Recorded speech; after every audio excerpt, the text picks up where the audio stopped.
महोत्तरीको पररिया घटना छानबिन गर्न समिति गठन। नो नट अगेनका युवा भन्छन् सञ्जालभरि फैलिसक्यो, अब कसलाई समाउने। जसपाको घोषणा पत्र तयार, छठ सकिएपछि सार्वजनिक गरिने। देशभर चिसो बढ्यो, मौसमविद भन्छन् यो हप्ता यस्तै रहन्छ।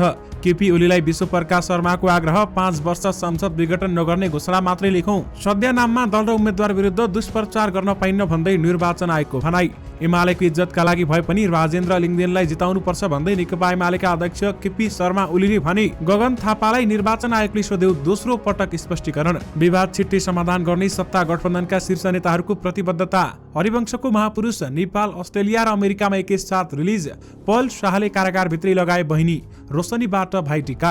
पहिलो साता के घर के डेराको कमाई 3.63 करोड। ग्रस दोस्रो साता पनि आक्रामक। तिहारमा 75 करोडको फलफुल आयात। इटालीबाट किवी र भियतनामबाट ड्रागन फ्रुट। कोरोना संक्रमित बढेपछि चीनका दर्जन बढी सहरमा लकडाउन। रानी पोखरीमा छठ मनाउन नपाइने। महोत्तरीको पररिया घटनाका विषयमा 8 बुँदे सहमति। निर्वाचन आयोगको निर्देशन अवज्ञा गर्ने गोविन्द केसीको चेतावनी। सत्ता गठबन्धनका शीर्ष नेताको विज्ञप्ति। बागी विवाद छिट्टै समाधान गर्छौं। संविधान जारी भएको 7 वर्षमा पनि संशोधन भएन नागरिकता ऐन। रूपन्देही 2 मा सत्ता गठबन्धन फुट्यो। जनमोर्चाले हस्ताक्षर फिर्ता लियो। कांग्रेसले आजबाट घोषणा पत्र सार्वजनिक गर्ने। देशको विकास गर्न सके सत्यमोहन जोशीको कदर हुन्छ भन्दै प्रधानमन्त्री शेरबहादुर देउवाले भने। गठबन्धनका सबै दल एउटै ढुङ्गामा भन्नु सिद्धान्त, आदर्शलाई तिलाञ्जली दिनु हो भन्दै भीम रावलको भनाई।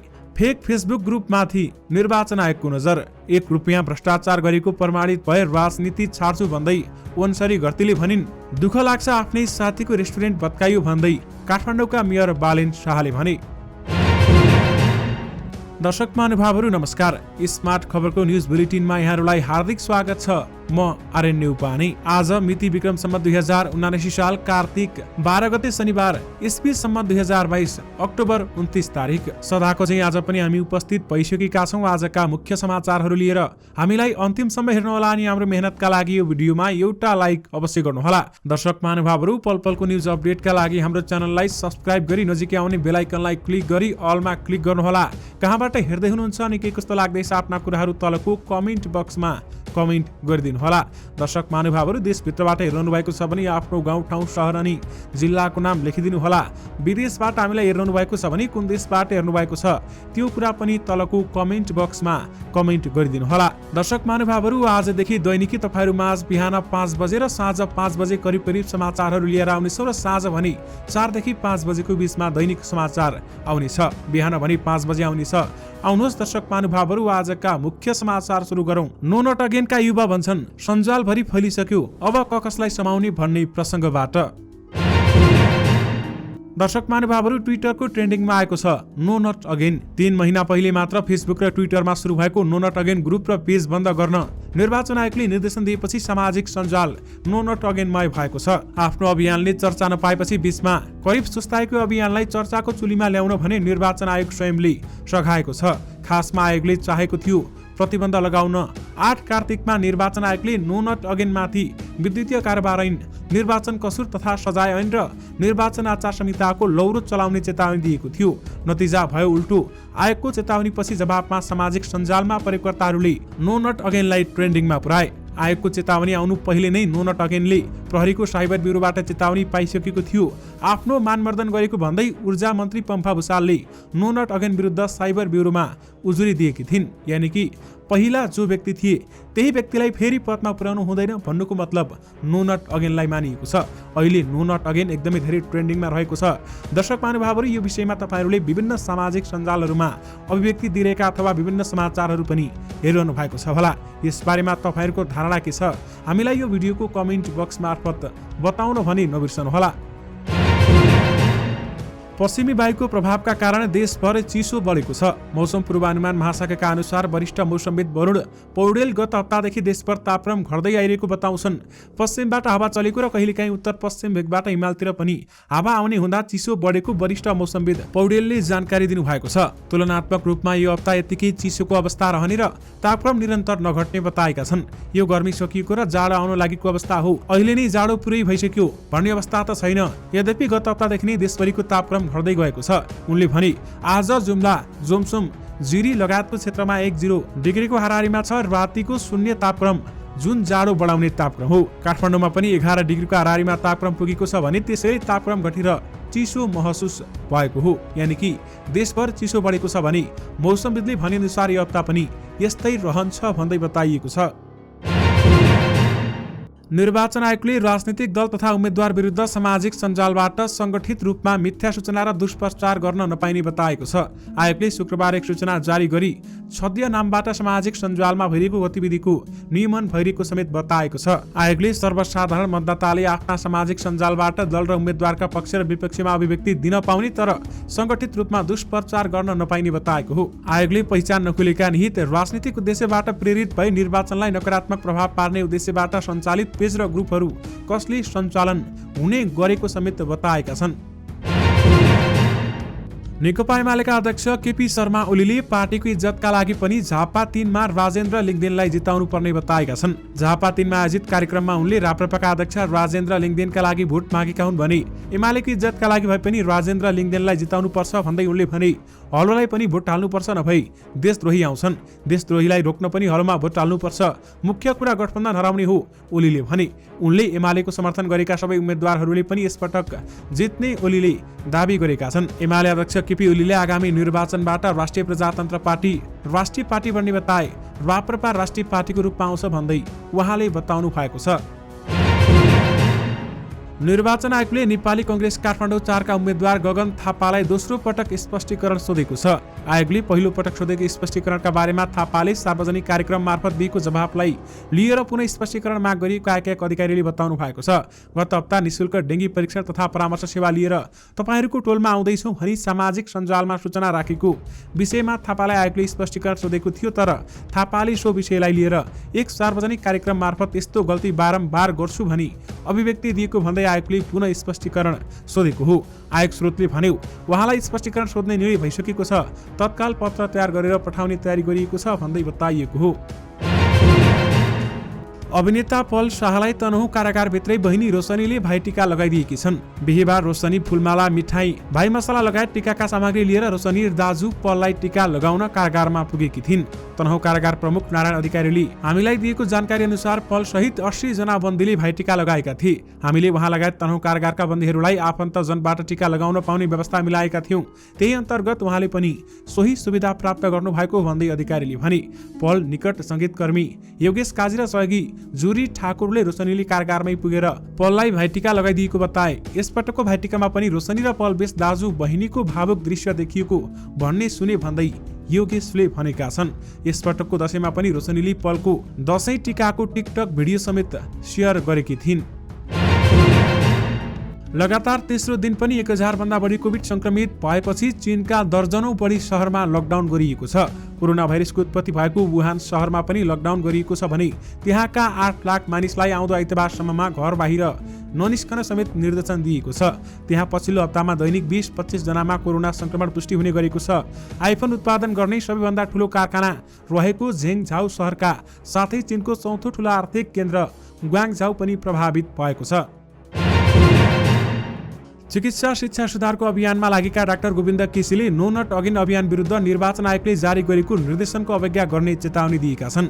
उनले विज्ञप्ति जारी गरी आयोगलाई निर्देशन फिर्ता लिन आग्रह गर्दै त्यसो नभएमा आयोगको निर्देशन विरुद्ध अहिंसात्मक अवज्ञा अभियान सुरु गर्ने चेतावनी दिएका हुन्। आत्मालोचना सहित उक्त विज्ञप्ति तत्काल फिर्ता लिन हामी निर्वाचन आयोगलाई हार्दिक आग्रह गर्दछौं, उनले विज्ञप्ति मार्फत भनेका छन्। अन्यथा निर्वाचन आयोगबाट प्रकट भएको धम्कीयुक्त चेतावनीको व्यवस्था गरी आम नागरिकको नागरिक तथा राजनीतिक अधिकारको रक्षाको खातिर उक्त विज्ञप्तिको अहिंसात्मक रूपमा अवज्ञा हुने कुरा स्पष्ट गर्न चाहन्छौं भन्दै उहाँले बताउनु भएको हो। सत्ता गठबन्धनका शीर्ष नेताहरूले उम्मेद्वारहरू सम्बन्धी विवाद छिट्टै समाधान गर्ने प्रतिबद्धता व्यक्त गरेका छन्। आज विज्ञप्ति जारी गर्दै नेपाली कांग्रेस, माओवादी केन्द्र, एकीकृत समाजवादी र राष्ट्रिय जनमोर्चाका शीर्ष नेताहरूले आज संयुक्त विज्ञप्ति जारी गर्दै केही स्थानमा विवाद भएको र त्यसलाई छलफल मार्फत निष्कर्षमा पुर्याउने बताएका हुन्। केही स्थानमा भने मित्रवत प्रतिस्पर्धा गर्ने तय गरिएको छ। ती स्थानहरूमा एक आसपासमा समान र सौहार्दपूर्ण व्यवहार गर्ने सहमति भएको छ। उक्त कुरा विज्ञप्तिमा भनिएको छ। सत्तारूढ दलले देशभरि क्षेत्र बाँडफाँड गरे पनि विभिन्न ठाउँमा विभिन्न दलका नेताले बागी र स्वतन्त्र उम्मेदवारी दिएका छन्। प्रमुख प्रतिपक्षी नेकपा एमालेका नेता भीमराव ओली सत्ता गठबन्धनका दलले सिद्धान्त आदर्शलाई तिलाञ्जली दिएर नेपाली राजनीतिलाई विकृति बनाएको आरोप लगाएका छन्। मङ्सिर 4 को चुनावमा समेत तालमेल गर्ने निर्णय गरेका 5 दलीय गठबन्धन विरुद्ध राहुलले आक्रोश पोखेका हुन्। राहुलले आज सामाजिक सञ्जालमा लेखेका छन्, नेकाको जय नेपाल माओवादीको र माओवादीको लाल सलाम नेकाको तथा गठबन्धनका सबै दल एउटै ढुङ्गामा भन्नु नै सिद्धान्त आदर्शलाई तिलाञ्जली दिएर नेपाली राजनीतिलाई सत्ता र पद स्वार्थमा केन्द्रित गरी विकृति तुल्याउनु हो भन्दै बताएका छन्। दर्शक महानुभावहरू, तपाईहरूले पछिल्लो समयमा एउटा सामाजिक सञ्जालमा समाचारहरू अथवा भिडियोहरू देखिरहनु भएको छ होला। दुःख लाग्छ, आफ्नै साथीको रेस्टुरेन्ट भत्कायो भन्दै बालेन शाहले भनेका छन्। तपाईहरूले साँचो सुन्नुभयो। काठमाडौँ महानगरपालिकाका प्रमुख मेयर बालेन शाहले आफ्नै साथीको रेस्टुरेन्ट भत्काउनु पर्दा दुःख लागेको बताएका छन्। यो विषय केही दिन अगाडिको हो। कलाकार हरिवंश आचार्यको घरमा देउसी खेल्ने क्रममा भट्ट्याउँदै शाहले साथीकै रेस्टुरेन्ट भत्काउनु परेकोमा दुःख लागेको बताएका थिए। पत्रकार शिव दाहालले ट्विटमा राखेको भिडियोमा उनले आहा कलिलो तामालाई सोदरामालाई भाकाका गीत गाएका छन् र शाहले गाएका छन्। कति राम्रो राम्रो गीत यहाँ गाइयो, दुःख लाग्छ साथी हो, आफ्नै साथीको रेस्टुरेन्ट भत्काइयो। अर्को प्रसङ्गमा उनले भनेका छन्, अरू बेला साथी नै हो, के को मेयर भन्दै गाएका थिए। दर्शक महानुभावहरू, यस बारेमा तपाईहरूको धारणा के छ? हामीलाई यो भिडियोको कमेन्ट बक्स मार्फत राख्न सक्नुहुनेछ। पूर्व सभामुख ओन्सरी घरतीले मुलुकमा सुशासन र विकासका लागि कानून बनाउन सत्तारूढ गठबन्धनका तर्फबाट आफूले काठमाडौँ 2 मा उम्मेदवारी दिएको बताएकी छन्। तिहार पर्वका अवसरमा काठमाडौँको शङ्खरापुर नगरपालिका 3 जहरसिंह पौवामा आयोजित शुभकामना आदान प्रदान तथा सांस्कृतिक कार्यक्रममा घरतीले सुशासन र विकास आफ्नो प्रमुख चुनावी एजेन्डा रहेको बताइन्। आफू सभामुख पदमा रहँदा सुशासनका पक्षमा दृढतापूर्वक उभिएको भन्दै उनले आफ्नो कामबारेमा सञ्चार माध्यममा त्यति बेला प्रकाशित र प्रसारित समाचार खोजेर हेर्ने आग्रह गरिन्। म सभामुख भएको मान्छे हुँ। 2 वर्ष सभामुख हुँदा सुशासनको मामिलामा देशलाई घात गर्ने काम गरेको वा 1 रुपैयाँ भ्रष्टाचार गरेको कसैले पुष्टि गर्न सकोस्, म राजनीतिबाटै सन्यास लिन्छु भन्दै उनले भनेकी छन्। सरकारले महोत्तरीको बंगा नगरपालिका 8 को पररिया टोलमा भएको 2 समुदाय बीचको झडपको घटना छानबिन गर्न समिति गठन गरेको छ। शुक्रबार गृह मन्त्रालयले सहसचिव शिवराम पोखरेलको संयोजकतामा 5 सदस्यीय छानबिन समिति गठन गरेको हो। समितिमा नेपाल प्रहरीका प्रहरी नायब महानिरीक्षक उमेश राज जोशी, सशस्त्र प्रहरी बलका नायब महानिरीक्षक किशोर प्रधान, राष्ट्रिय अनुसन्धान विभागका सह अनुसन्धान निर्देशक विष्णुमणि आचार्य र गृह मन्त्रालयका उपसचिव विश्वराज मरासेनी सदस्य छन्। सो समितिलाई 1 हप्ताको समय दिएको छ। विशेष गरी महोत्तरीको पररिया घटना छानबिन गर्न समिति गठन गरिएको छ। नेकपा एमालेका अध्यक्ष केपी शर्मा ओली र नेपाली कांग्रेसका महामन्त्री विश्वप्रकाश शर्मा बीच भद्रपुर विमानस्थलमा जम्का भेट भएको छ। कांग्रेसले आज शनिबार घोषणापत्र सार्वजनिक गर्दैछ भने घोषणापत्र मस्यौदा समितिका संयोजक समेत रहेका महामन्त्री शर्मा झापाबाट काठमाडौँ आउँदै थिए। एमाले अध्यक्ष ओलीले भने झापा क्षेत्र नम्बर 3 मा राप्रपासँग मिलेर राखिएको संयुक्त कार्यकर्ता भेलालाई सम्बोधन गर्न झापा पुगेका थिए। विमानस्थलमा भएको भेटका क्रममा ओली र शर्माबीच चुनाव र घोषणापत्रलाई लिएर घोषपेच समेत भएको छ। कांग्रेस महामन्त्री शर्माले झापा 5 मा उम्मेदवारी दिएका ओलीलाई गाह्रै हुँदैछ कि क्या हो, झापा लैरहनु भएको छ त भनेर सोधेका थिए। जवाफमा ओलीले भने झापा 1 मा उम्मेदवार रहेका महामन्त्री शर्मालाई ढुक्कै भएर उडेको, काठमाडौँ फर्केको भनेर प्रति प्रश्न समेत गरेका थिए। र साथमा ओलीलाई विश्वप्रकाशले 5 वर्ष संसद विघटन नगर्ने घोषणापत्रमै लेखौं भन्दै विश्वप्रकाशले आग्रह समेत गरेका थिए। फिल्म के घर के डेराले प्रदर्शनको पहिलो साता लगानी सुरक्षित गरेको छ। निर्माण कम्पनी A+ एन्टरटेनमेन्टले शुक्रबार प्रेस वक्तव्य जारी गर्दै पहिलो साताको कमाई सार्वजनिक गरेको हो। पहिलो 7 दिनमा 3 करोड 63 लाख रुपियाँ ग्रस कमाई गरेको निर्माता शरद श्रेष्ठले उल्लेख गरेका छन्।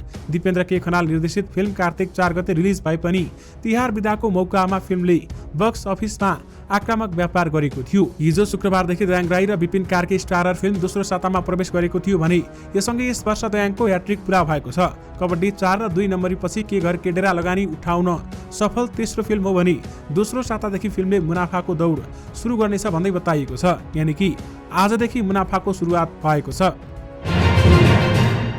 काठमाडौँको रानीपोखरीमा छठ मनाउन नपाइने भएको छ। पुनर्निर्माणका क्रममा रानीपोखरीमा तेस्रो चरणमा बनेका पूर्वाधार तथा संरचना हस्तान्तरण नभइसकेकाले काठमाडौँ महानगरपालिकाले जोखिम लिन नचाहेको प्रवक्ता नवीन मानन्दरले बताए। 3 चरणमा पुनर्निर्माण गरिएको रानीपोखरीमा तेस्रो चरणमा भएको काम महानगरलाई हस्तान्तरण भइसकेको छैन भन्दै मानन्दरले भनेका छन्।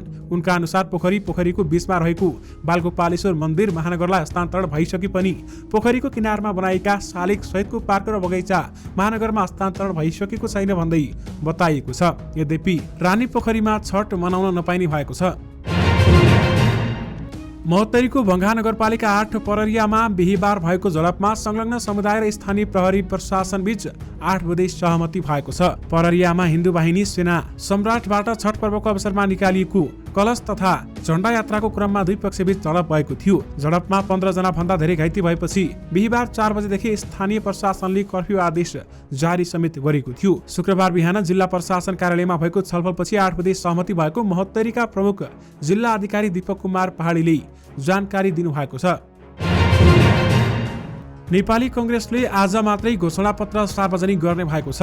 तिहार अघि नै घोषणापत्र सार्वजनिक गर्ने भनी पनि प्रधानमन्त्री तथा पार्टी सभापति शेरबहादुर देउबाको कार्यव्यस्तताका कारण 2 पटकसम्म पूर्व निर्धारित कार्यक्रम स्थगित गरिएको थियो। तर आजको कार्यक्रम आज बिहान गरिने कांग्रेस पार्टी कार्यालयले जनाएको छ। सभापति देउबाले पार्टी कार्यालयमा पत्रकार सम्मेलन गरेर घोषणापत्र सार्वजनिक गर्नेछन्। निरन्तरता, नवीनता नाराका साथ संविधान कार्यान्वयन, लोकतन्त्रको सुदृढीकरण, संहिताको सबलीकरणका लगायतका विषयलाई प्राथमिकतामा राखेर कांग्रेसले घोषणापत्र तयार गरेको छ। निर्वाचन आयोगले निर्वाचनमा मिथ्या सूचना, दुष्प्रचार र द्वेषपूर्ण अभिव्यक्तिप्रति शून्य सहनशीलता राख्न आग्रह गरेको छ। मङ्सिर 4 गते हुने प्रतिनिधि सभा र प्रदेश सभा निर्वाचनका लागि जारी निर्वाचन आचार संहिता 2079 बमोजिम मिथ्या सूचना, दुष्प्रचार र द्वेषपूर्ण अभिव्यक्तिको नियमन गर्ने सन्दर्भलाई लिएर कतिपय कोणबाट अभिव्यक्ति स्वतन्त्रताको हनन भएको भन्ने सम्बन्धमा निर्वाचन आयोगको ध्यानाकर्षण भएको जनाइएको छ। प्रधानमन्त्री शेरबहादुर देउबाले संस्कृतिविद सत्यमोहन जोशीको असल कार्यहरू देशका लागि शिक्षा, ज्ञान र प्रेरणा भएको बताएका छन्। प्रधानमन्त्री देउबाले उहाँले नेपालको भाषा, साहित्य र संस्कृतिको क्षेत्रमा पुर्याउनु भएको योगदान र लेख्नु भएको कृति संरक्षण सम्वर्धन गर्न कुनै मुलुकको विकास गर्न सके उहाँको साँचो अर्थमा कदर हुने पनि स्पष्ट पारेका छन्। स्वर्गीय जोशीको 13औं पुण्यतिथिको अवसर पारेर ललितपुरमा आयोजित एक कार्यक्रममा बोल्दै उनले संस्कृतिविद सत्यमोहन जोशीलाई देशलाई माया गर्ने सच्चा देशभक्त व्यक्तित्वको रूपमा आफूले चिनेको पनि बताएका छन्। यानि कि देशको विकास गर्न सके सत्यमोहन जोशीको कदर हुन्छ भन्दै प्रधानमन्त्री शेरबहादुर देउबाले बताउनु भएको छ। प्रतिनिधि सभाको मुख्य काम कानून बनाउने काम हो। नेपालको संविधान 2072 अनुसार नेपाल नागरिकता ऐन 2063 संशोधन गर्ने काम 7 वर्ष पुरा हुँदा पनि नभएकामा नागरिकता पीडितको असन्तुष्टि चुलिदो रहेको छ। संविधान सभाबाट 2072 सालमा जारी भएको नेपालको संविधानमा नागरिकता सम्बन्धी व्यवस्था त्यसअघिका संविधानको भन्दा प्रगतिशील छ। त्यस अनुसार कानून बन्न नसक्दा भने नागरिकले पूर्ण रूपमा समानता आधारित हुन नसकेको गुनासो गर्दै आएका छन्। पुरुष र महिलाबीच समानताका लागि संविधानमै संशोधन हुनुपर्ने माग पनि उठ्दै आएको छ। यद्यपि संविधान जारी भएको 7 वर्षमा पनि नागरिकता ऐन संशोधन भएको छैन। फलफुल व्यवसायीहरूले तिहारलाई लक्षित गरी स्याउ, केरा, सुन्तला, मौसम, नरिवल आदि फलफुल स्वदेश तथा विदेशबाट उपत्यकामा भित्राउने गर्छन्। कालीमाटी, कुलेश्वर, बल्खु, जडीबुटी, एकान्तकुना, जोरपाटी, धुम्रो, बराही लगायत काठमाडौँ उपत्यकाको ठाउँ ठाउँमा फलफुलका थोक बजार समेत रहेका छन्। दर्शक महानुभावहरू, तिहारको समयमा फलफुलहरू धेरै बेचिएको छ। तिहारमा 75 करोडको फलफुल आयात भएको छ भने इटालीबाट किवी र भियतनामबाट ड्र्यागन फ्रुट समेत ल्याइएको छ। हरिवंश आचार्यको प्रमुख भूमिका रहेको फिल्म महापुरुष हिजो शुक्रबारदेखि नेपाल, अस्ट्रेलिया र अमेरिकामा एकसाथ रिलिज भएको छ। नेपालका 111 हलमा लागेको फिल्मको शुक्रबार बिहानैदेखि अकुपेन्सी आक्रामक देखिएको थियो भने मध्याह्न र अपराह्न शोको अकुपेन्सी पनि 100% हुने प्रपेक्षण छ। बलियो मार्केटिङ शैली, पब्लिसिटी र ट्रेलरबाटै फिल्मले प्राप्त गरेको संवेदनाको प्रभाव ओपनिङमा देखिने अपेक्षा देखिएको थियो। आइतबारसम्मै तिहार र छठ पर्व विदा भएकाले पहिलो सप्ताहमा महापुरुषको ओपनिङ उछाल आउने अनुमान गरिएको थियो। ट्रेन्ड हेर्दा फिल्मले 2 अङ्कसम्मको कमाई गर्न सक्छ। यद्यपि बक्स अफिस कलेक्सन भने अहिलेसम्म आइसकेको छैन। जनता समाजवादी पार्टी जसपा नेपालले प्रदेशले सरकारलाई प्रभावकारी र अधिकार सम्पन्न बनाउने नीतिसहित आगामी निर्वाचनका लागि पार्टीको चुनाव घोषणा पत्र तयार गरेको छ। मङ्सिर 4 गते हुने संघीय तथा प्रदेश निर्वाचनका लागि जसपाले संघीयता, समावेशी, समानुपातिक र लोकतान्त्रिक गणतन्त्र लगायतका मूलभूत विषयमा घोषणा पत्र तयार गरेको जसपाका प्रवक्ता मनिष सुमनले जानकारी दिनुभएको छ। प्रादेशिक सरकारलाई बलियो बनाउने गरी घोषणा पत्रमा उल्लेख गरेका छौं भन्दै उनले भने संघीय लोकतान्त्रिक गणतन्त्रलाई सुदृढ तुल्याउने र समानुपातिक समावेशिता र पहिचानको अधिकारलाई सुनिश्चित गर्ने विषयमा हाम्रो मुख्य ध्यान केन्द्रित भएको छ भन्दै बताइएको छ। यानि कि जसपाको घोषणा पत्र तयार भएको छ भने छठ सकिएपछि सार्वजनिक गरिने बताइएको छ। चित्रबहादुर केसी नेतृत्वको राष्ट्रिय जनमोर्चाले रूपन्देही क्षेत्र नम्बर 2 मा सत्ता गठबन्धनले यसअघि गरेको निर्णय उल्लङ्घन गरेको छ। सो पार्टीले आइतबार जारी गरेको विज्ञप्तिमा राष्ट्रिय जनमुक्ति पार्टीका उम्मेद्वारहरूलाई समर्थन गर्ने निर्णय फिर्ता लिएको उल्लेख गरिएको छ। कार्तिक 9 गते प्रधानमन्त्री निवास बालुवाटारमा बसेको 4 दलीय गठबन्धनको बैठकले रूपन्देही संघीय निर्वाचन क्षेत्र नम्बर 2 मा गठबन्धनका उम्मेद्वार राजु गुरुङको उम्मेदवारी खारेज भएपछि राष्ट्रिय जनमुक्ति पार्टीका उम्मेद्वारलाई समर्थन गर्ने निर्णय भएको थियो। सो निर्णय सम्बन्धी हस्ताक्षरमा जनमोर्चाका अध्यक्ष चित्रबहादुर केसी पनि संलग्न थिए। दर्शक महानुभावहरू, यो सँगै तपाईहरुमाझ आजका सबै मुख्य समाचारहरू राखिसकेका छौं। फेरि पनि तपाईहरुमाझ नयाँ मुख्य समाचारको साथमा उपस्थित हुने नै छौं। अहिलेलाई भने मलाई बिदा दिनुहोस्। नमस्कार।